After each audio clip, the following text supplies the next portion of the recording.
Eu jamais tive referência pastoral, exceto do púlpito. Porque, como eu era de igrejas bem periféricas, tanto em São Paulo como lá em Goiânia, a gente não tinha pastor na igreja. Era pastor que vinha, como eu comentei, né, uma vez por mês, às vezes cada 2 meses e tudo mais. Então, eu via o pastor do púlpito. Né?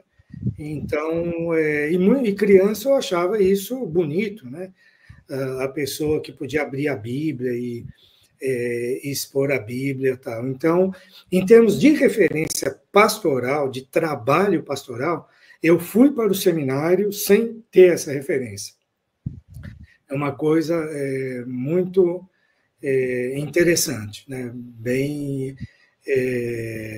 curiosa. Mas eu tinha a referência de púlpito, né? E, eventualmente, depois do culto, conversar um pouco com um ou outro pastor e tudo mais, né? Eu fui criado na igreja, como eu já fiz menção, e eu não tive, durante boa parte da minha vida, uma experiência de conversão.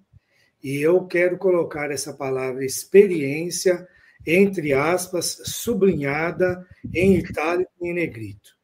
Né? Porque, bom, eu imagino que essa palavra deve ser meio que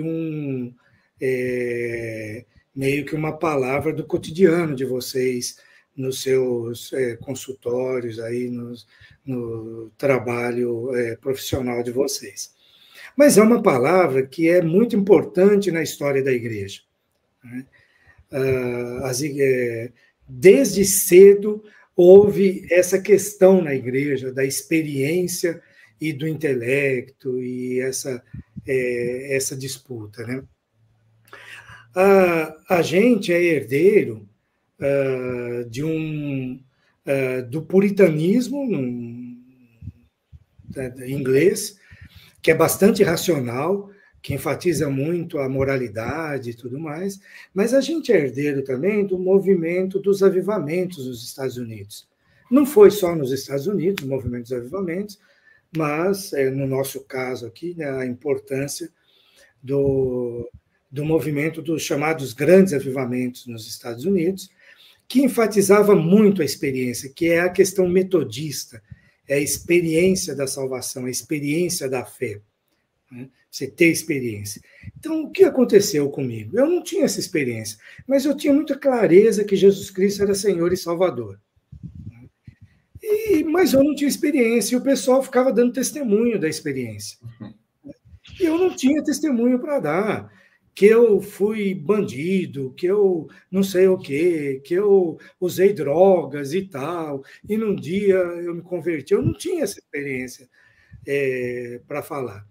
E aí, num acampamento, né, acampamento foi muito comum quando eu era jovem. Ainda é, mas eu acho que naquela época era mais comum ainda. Num acampamento, eu me converti. Eu já era da igreja, então eu tinha uns 16 anos, eu acho.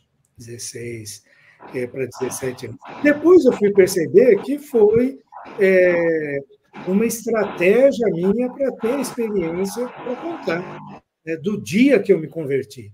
Né? O dia que eu me converti. Então, eu tive essa experiência. Então, eu tive, sim, essa experiência mais mística, né? Se quisermos chamar assim.